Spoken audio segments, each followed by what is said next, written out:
लेकिन अगर आप राम राज बनाना चाहते हैं तो 15-20 साल क्यों, आइए हमारे साथ हाथ मिलाइए, 15-20 घंटे में भारत को राम राज बना देंगे। राम राज का मतलब क्या हुआ? जहां एक कुत्ता भी भूखा न सोए, जहां किसी पर अत्याचार न हो, जहां किसी पर जुल्म न हो, जहां किसी की मॉब लिंचिंग न हो। राम राज का मतलब क्या है? जहां मिलावट न हो, जहां दवाओं के नाम पर नकली दवा न दी जाए।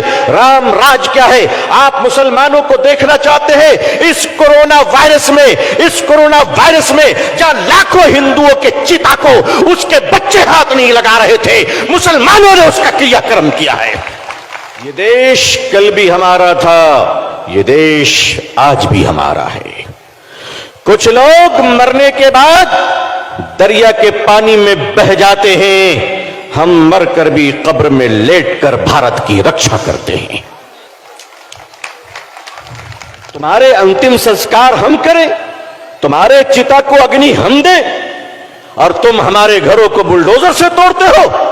भारत संविधान से चलेगा, बुलडोजर से नहीं चलेगा। कि दिलों में अब कोर्ट की इज्जत नहीं है।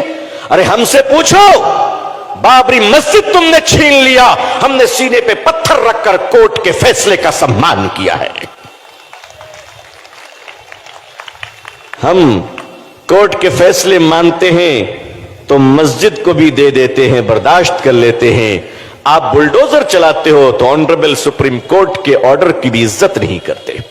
ये देश कहां जा रहा है? आज लीटर 200 रुपए भी हो जाए, कहते हैं मुसलमानों की दुश्मनी में कबूल कर लेंगे। आज अजान पर बात आ गई। मैंने देखा एक न्यूज चैनल की बेचारी हमारी बहन हल्दीराम में जाकर कह रही कि तुम्हारे पैकेट में उर्दू क्यों लिखा हुआ है। अच्छा, तो मेरी बहन हल्दीराम की पैकेट में उर्दू लिखने से तुमको बहुत तकलीफ है, तो तुम्हारी कंपनी जो तुमको सैलरी देती है 2000 का नोट, उसमें भी तो उर्दू लिखा हुआ है।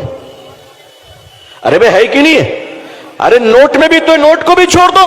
आज इनको अजान से तकलीफ है, कहते हैं अजान क्यों हो रही? अजान आज पहली बार हो रही है।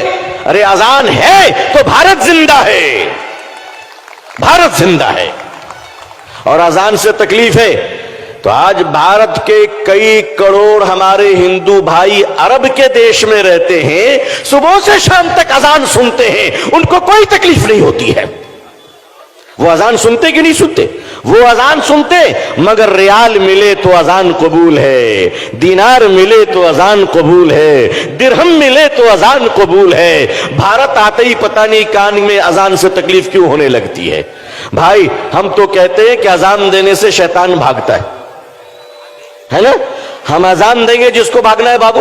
आपका हिंदू राष्ट्र बाबा साहब अंबेडकर के संविधान को नहीं मानता, अगर आपका हिंदू राष्ट्र भारत के वंचित बहुजन समाज, दलित समाज को अगर स्वीकार नहीं करता है, उन्हें सम्मान नहीं देता है, तो भारत का मुसलमान भी ऐसे हिंदू राष्ट्र को स्वीकार नहीं करता है। लो, हम अपने धर्म की भी रक्षा करेंगे और इस देश की भी रक्षा करेंगे, और देश के हिंदू भाइयों से प्यार करते हैं, करते रहेंगे।